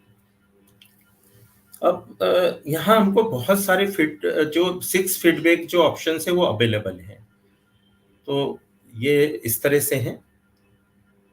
ऑप्शन ए, अगर कोई हमको लगता है कि इंफॉर्मेशन करेक्ट है तो हम पहला ऑप्शन जो ए है वो इंफॉर्मेशन इज करेक्ट, वह है। अगर कोई इंफॉर्मेशन जो ट्रांजैक्शन जो शो हो रहा है वो पार्टली करेक्ट है तो हम ऑप्शन बी को कर सकते हैं, information is not fully correct. Information हमसे रिलेटेड है पर उसमें कहीं जो वैल्यू है वो हमको लगता है कि करेक्ट नहीं है, तो हम उस इंफॉर्मेशन को करेक्ट कर सकते हैं। जैसे अकाउंट नंबर है, इंफॉर्मेशन वैल्यू है उसको। थर्ड ऑप्शन सी है, the information relates to other PAN year. जो हमको लगता है कि जो इंफॉर्मेशन है वह है तो सही, लेकिन वह हमसे रिलेटेड नहीं है, वो हमारी किसी और पर्सन या किसी और ईयर से रिलेटेड है, जैसे कि जॉइंट ओनरशिप ऑफ प्रॉपर्टी और joint account interest, saving interest. उस केस में हम इस इंफॉर्मेशन को भी अमेंड कर सकते हैं। ऑप्शन डी है, information is duplicate included in other information. कई बार क्या होता है, बहुत सारे जो एंटिटीज हैं वो अपनी रिपोर्टिंग करते हैं, तो इंफॉर्मेशन का डुप्लीकेशन होता है, तो हम इस भी ऑप्शन के थ्रू उसको करेक्ट कर सकते हैं। Option E, information is denied. अगर कोई इंफॉर्मेशन बिल्कुल ही गलत है, हमारे से रिलेट नहीं है, तो हम इस ऑप्शन को यूज कर सकते हैं। फिर ऑप्शन ए है, कस्टमाइज फीडबैक, कि जो इंफॉर्मेशन कैटेगरी है उस पे बेस्ड रहेगा। कई जो ट्रांजैक्शन है उसमें ये कस्टमाइज फीडबैक जो है वह उन्होंने ऑप्शन दिया है। What will happen once I submit the feedback. जैसा कि मैंने बताया, जैसे ही हम अगर फीडबैक देते हैं तो वह ईमेल एंड एसएमएस के थ्रू हमको कंफर्मेशन आ जाती है सबमिशन पे, और जो हमने फीडबैक दिया है उस फीडबैक के हिसाब से जो भी मॉडिफाइड वैल्यू है वो रिपोर्टेड वैल्यू के साथ में सेपरेटली शो होती है ना। और अगर हमारा हमारा जो फीडबैक है वो करेक्ट है, तो जो हमारी ड्राइव्ड वैल्यू है उसमें को भी अमेंड करके जो टीआईएस है उसमें चेंज वैल्यू शो होती है। Is there any limit on the number of times I can modify a given feedback? Currently there is no limit. हम कितनी बार भी जो हमारा फीडबैक है उसको अमेंड कर सकते हैं, लेकिन यह हमारा जो फीडबैक है यह करेक्ट रीज़न और प्रॉपर रिमार्क्स के साथ होना चाहिए, क्योंकि वहाँ अथॉरिटी को रिव्यू और अप्रूवल की अथॉरिटी है, तो इसके लिए यह हमको कॉशियस होना पड़ेगा। How is my AIS feedback process. जैसे कि हम जो भी फीडबैक देते हैं, मैंने बताया कि वो मॉडिफाइड वैल्यू के थ्रू विल बी डिस्प्ले होगा। Reported value and modified value will be shown separately. The feedback provided by you will also be considered to update the derived value derived after considering the taxpayer feedback in taxpayer information summary. उसके accordingly वो summary भी आपकी change हो जाएगी। Thank you मुझको यह एक मौका दिया टीपीए ने इस जो लेटेस्ट जो अमेंडमेंट है या न्यू जो ये स्कीम आई है इस पे विचार मेरे उद्बोधन का, इसके लिए मैं आप सबका बहुत आभारी हूँ। धन्यवाद CA Somdatt Singhal ji, you shared very relevant information before all the members.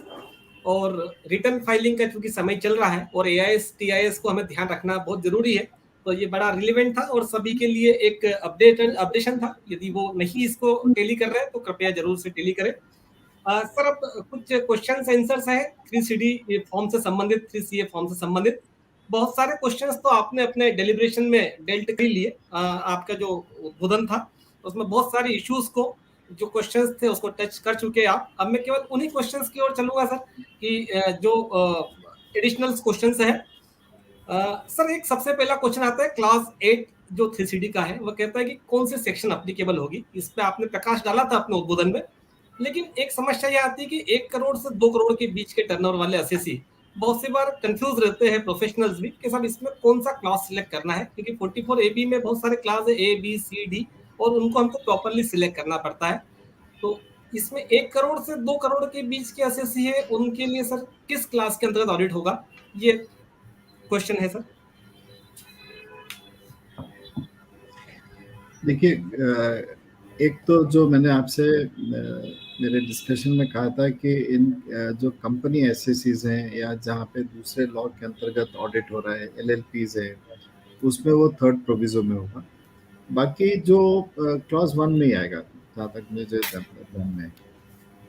जी, मतलब 4484 वाला क्लॉज तभी आएगा 4484 में कब उसी आएगा सेक्शन जब के। आप वहाँ पे लेस देन जो 6% या 8% जो प्रिज्यूम्ड इनकम है उससे कम ऑफर कर रहे हैं, तो उसमें वो 4480 वाला आएगा। अच्छा, ठीक है सर। एक परेशानी आई थी जब नया इनकम टैक्स पोर्टल लॉन्च हुआ था, तो पिछले सालों में हमारी जो ऑडिट रिपोर्ट में हमने point number clause number 16D और ई में जो रिपोर्टिंग की थी, वह रिपोर्टिंग का अमाउंट तो ऑटोमेटिकली 143(1)(a) की इंटीमेशन में हमारे इनकम में जुड़ के आया था।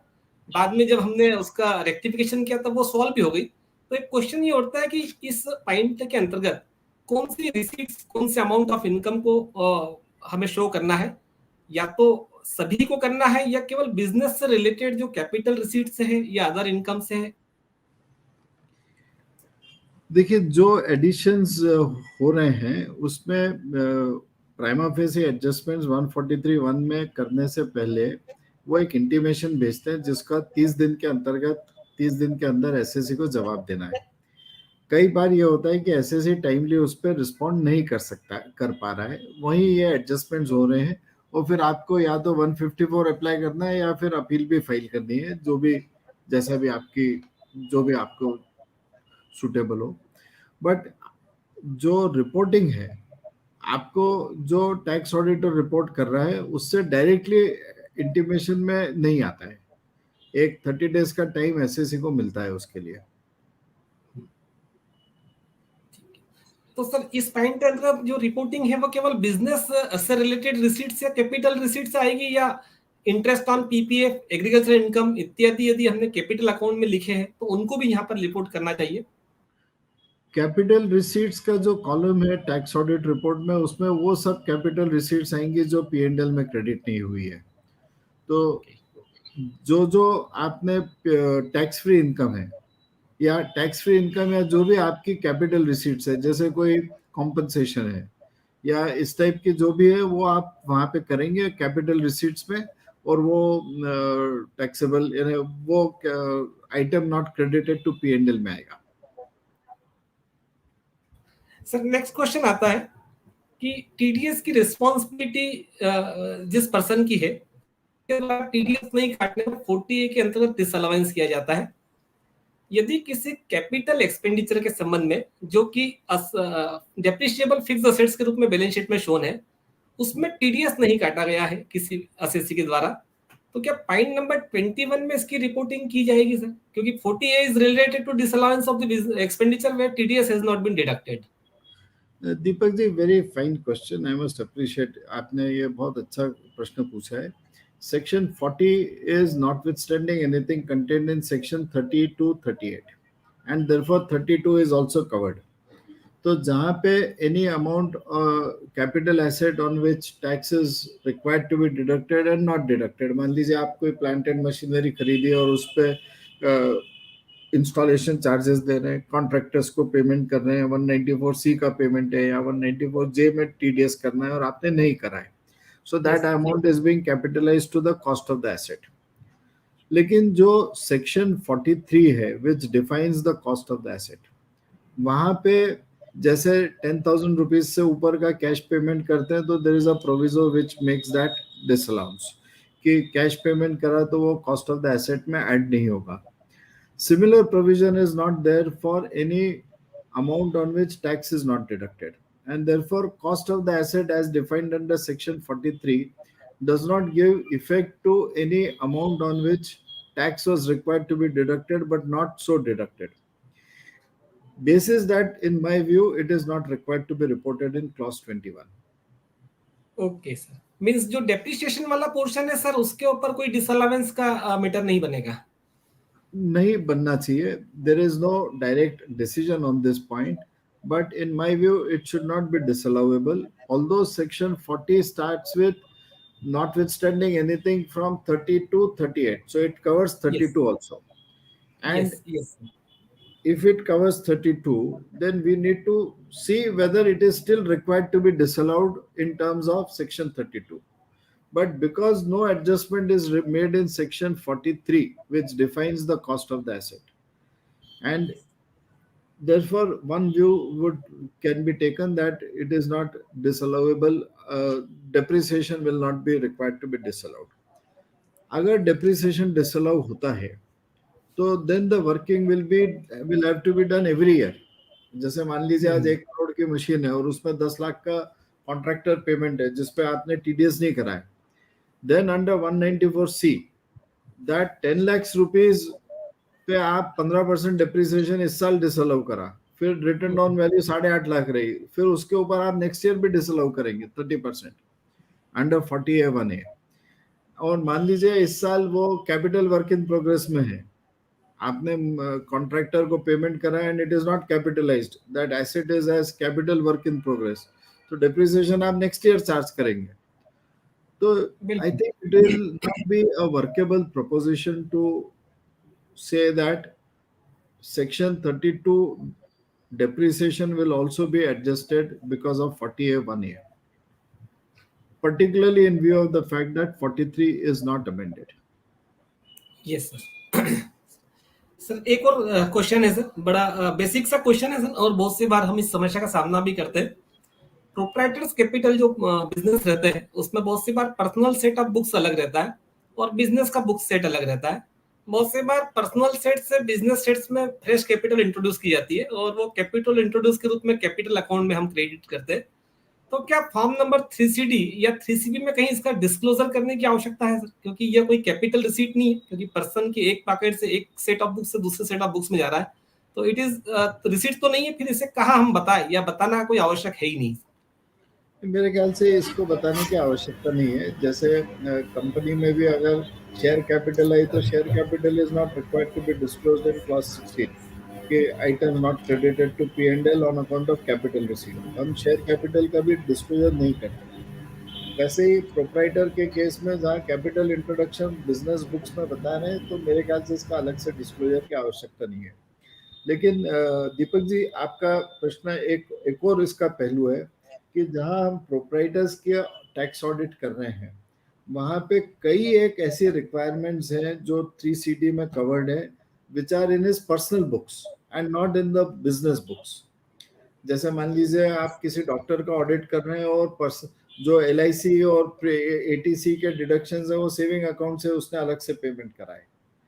तो इन केस ऑफ प्रोप्राइटर्स जो बुक्स ऑफ अकाउंट्स हम एग्जामाइन करते हैं, जो क्लॉज 11 में देते हैं, उसमें we should encourage the SSE to record separately in a register all personal transactions which are covered in tax audit report। जैसे 56(2)(9 का मैंने उदाहरण दिया या 56(2)(10 है, any gift received, any money received without any consideration exceeding 50,000 rupees will be income under 56(2)(10, या 56(2)(9 अगर हमने कोई लोन लिया है और loan has been forfeited for immovable property, तो वो 56(2)(9 में इनकम हो जाएगी। बट इसकी ट्रांजैक्शंस हमारी बुक्स ऑफ अकाउंट्स में नहीं आ रहे हैं जिसका हम ऑडिट कर रहे हैं। तो ये सब transactions we should encourage the SSE to put them in a separate register, and that register should be referred in clause 11 as the books of accounts examined। Guidance note on tax audit में हालांकि ये एक view है कि this audit is based on the books of accounts examined, and therefore in case of proprietors other matters are not to be reported, or we give a disclaimer। But मेरे ख्याल से in the today's changed circumstances where more information is also required to be certified which is not there in the books of in the business books, so all those personal information should be documented in separate registers and those registers should be audited by the auditors। तो वहां पे आपका saving account आएगा, saving account से जो आप capital introduce कर रहे हैं वो आप वेरीफाई करेंगे। अगर पर्सनल बुक्स में उसने कुछ लोन्स लेके रखे हैं तो वो लोन्स का आपको रेफरेंस देना पड़ेगा। 269ST का है, अगर उसके यहाँ शादी हुई और शादी में उसने 2 लाख रुपए से ज्यादा का खर्चा कैश में करा है तो that is required to be reported in 269ST। अब वो उसके बुक्स, बिजनेस बुक्स में तो आ ही नहीं रहा है. तो टैक्स ऑडिट का दायरा is even beyond the books of accounts maintained for the business purpose. It is now covering even personal transactions which should be recorded separately in registers or in suitable documents. Yes. Thank you, sir. एक question एक मैंने चीज जो आपके chat box पे देखा था कि जीएसटी रिटर्न्स में सब इंफॉर्मेशन अवेलेबल है, तो स्टॉक ऑडिट करना चाहिए क्या, या करने की क्या उपयुक्ता है? तो stock audit, physical verification of stock is mandatory. ऐसे 501 कहता है कि आपको अगर स्टॉक मटेरियल है, in trading concern stock will be material to the balance sheet, तो आपको स्टॉक का वेरिफिकेशन करना कंपलसरी है. जब हम कहते हैं कि हमने ऑडिट करा है as per standards on auditing, तो स्टैंडर्ड ही कहता है कि आपको ऑडिट करना जरूरी है, फिजिकल वेरिफिकेशन.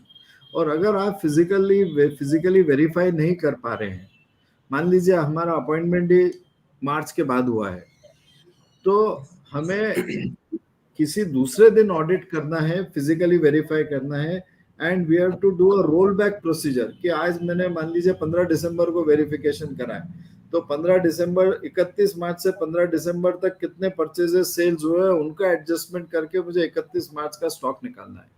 अगर मैं ये भी नहीं कर पा रहा हूँ, तो I have to give a disclosure in my audit report. जो फॉर्म 3CB में पैरा 3 है, वहां पे मुझे लिखना चाहिए स्टॉक्स नॉट फिजिकली वेरीफाइड, ताकि कल से अगर सर्वे में वो एसएससी सरेंडर करता है स्टॉक, तो मेरा डिस्क्लेमर तो पहले से ही वहां पे है कि I am not physically verified the stock for whatever valid reasons. तो हमें Yes. Stock verification is part of our audit. If we are not able to do it for various reasons, जैसे retailers है, stock is not possible to be verified, quantity इतनी है, बरोबर से organise नहीं है, तो we should give a proper reporting in form 3CB. Yes sir, एक क्वेश्चन हमारे मेंबर्स का आया था, सी अनुपम सोजतिया जी का. उनका ये पूछना था कि एलएलपी फर्म प्राइवेट लिमिटेड में कन्वर्ट हुई है. एलएलपी फर्म के 43B की कुछ अनपेड लाइबिलिटीज थी जो ड्यूरिंग द ईयर पेड की गई है, तो क्या उसका कैरी फॉरवर्ड यहाँ करके उसकी छूट प्राइवेट लिमिटेड कंपनी में ली जा सकती है, इसकी रिपोर्टिंग की जा सकती है? So let me give a reply as a tax auditor. Tax auditor ले सकते हैं कि नहीं ले सकते, आई am not replying from the tax point of view. I am replying as a tax auditor. So tax auditor should look into the matter, and if you believe that it can be taken, or if there is a debate, then make a disclosure.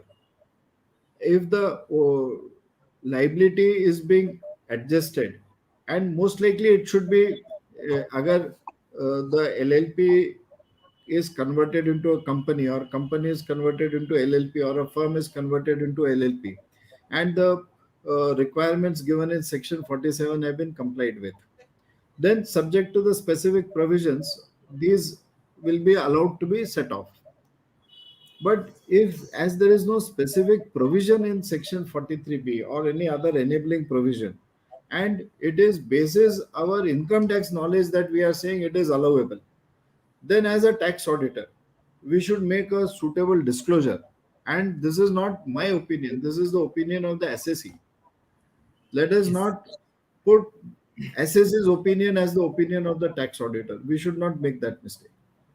The SSE is required to give the form details in form 3CD, which the tax auditor is to verify. So SSE के opinion में, whether the SSE has taken an opinion, if I am giving an opinion, and on my opinion the SSE is relying on it, then this is where there is a self-review conflict. अगर हम code of ethics में देखें, अभी जो 1/4/2022 से आ रहा है कि certain taxation services will not be allowed to the auditor, वो इसीलिए है कि tax auditor's opinion, and if the tax auditor is to comment on that opinion, then there is a self review threat कि मैं ही opinion दे रहा हूँ और मैं ही मेरे ओपिनियन पे रिलाई कर रहा हूँ. So this is contradictory. So the opinion has to be of the SSC whether it is allowable or not, and if I concur with that opinion, then I should still make a disclosure because there is no binding precedents available to me, or there is no specific provision in the law. That is how we should look at it. इसलिए हमें Yes. ध्यान रखें कि we are a tax auditor, we are auditor, we are not consultant. We are wearing the hat of an auditor, and therefore, please answer the questions as an auditor, not as a consultant. Right sir, very right sir. जी. Sir एक छोटा सा question Somdatt Singhal जी के लिए है कि AIS और TIS में जो वैल्यू अपीयर हो रही है वे क्लाइंट की बुक्स में जो रिकॉर्ड या उसके रिकॉर्ड में जो है उससे काफी कम वैल्यू की है या कम वैल्यू की है. तो बहुत से क्लाइंट्स इंसिस्ट करते हैं सर कि इसमें कम वैल्यू आ रही है सेल परचेस में या ब्याज में, तो हम इसी को अडॉप्ट कर ले क्योंकि 26 एएस और एआईएस ही कह रहा है तो ज्यादा टैक्स क्यों भरे. तो इस केस में क्या ऐसा और क्या रिस्क अवेलेबल है सर इसमें? कुल अवेलेबल है क्योंकि इस केस में माना कि आप वैल्यू कम शो कर रहे हैं, है ना, क्योंकि 26 एएस या एआईएस और उसमें अवेलेबल नहीं है. अच्छा, उसमें ये इसमें एक और चीज है कि इसमें रियल टाइम वो अपडेट भी करते हैं. तो ये एक रिस्क है कि आज आपके इसमें कम अपीयर हो रही है, लेकिन हो सकता है कि वो अमेंडमेंट के बाद में या मॉडिफिकेशन के बाद में जो एंटिटीज जो अपलोड कर रहे हैं वो भी उसको मॉडिफाई कर सकते हैं. तो ये एक बहुत बड़ी रिस्क है. तो हमको एक्चुअल ट्रांजैक्शन पे ही जाना चाहिए, ऐसा मेरा सोचना है. बिल्कुल बिल्कुल ठीक बात है सर. सर आज के इस सेशन की अंतिम घड़ी आ चुकी है और एक जो फॉर्मली वोट ऑफ थैंक्स होता है, ऐसे तो सभी आप अपने ही हैं सर. तो सबसे पहले मैं हमारे जो स्पीकर है आदरणीय मनोज फडनिस सर का उनका बहुत शुक्रगुजार हूँ कि उन्होंने सहर्ष इस कार्यक्रम के लिए अपनी स्वीकृति प्रदान करी. Thank you sir for being part of this seminar. CA Somdutt Singhal ji जिन्होंने एक बुलेट प्रेजेंटेशन यहाँ पर संक्षिप्त रूप से हम सभी के समक्ष दिया, उनका भी मैं आभार व्यक्त करता हूँ. सारे व्यूअर्स जिन्होंने अपनी सहभागिता दर्ज कराई उनका भी मैं बहुत आभारी हूँ. सीए की टीपीए की पूरी कमेटी, अध्यक्ष महोदय और सभी का मैं शुक्रिया करता हूँ कि मुझे मॉडरेटर के रूप में इस कार्यक्रम को और अंत में सभी को एक बार पुनः धन्यवाद. एक बात मैं एड करना चाहता हूँ, एक बार याद दिलाना चाहता हूँ कि सब परसों टीपीए द्वारा एक जो स्वच्छ इंदौर और स्वस्थ इंदौर के लिए हेल्थ कैंप का आयोजन किया है. सुबह 8:30 बजे से लेकर 1:30 बजे तो आप लाभ ले सकते हैं. बहुत ही न्यूनतम दरों पर ये एक सुविधा उपलब्ध है और चूंकि पिछला समय हमें एक समझाइश देके गया है कि स्वास्थ्य प्रति जागरूक रहना है और आने वाला समय भी चुनौतियों से भरा हुआ है. हमारे प्रेसिडेंट है वो है जागरूक है, तो उनके इस जरूर दर्ज कराए. तो बहुत बहुत धन्यवाद आप सभी का. Thank you very much. Thank you, Deepak ji. Thank you. Thank you, Abhay ji. Thank you, Som ji. Thank you, Sir. Thank you, sir. Thank you. Thank you.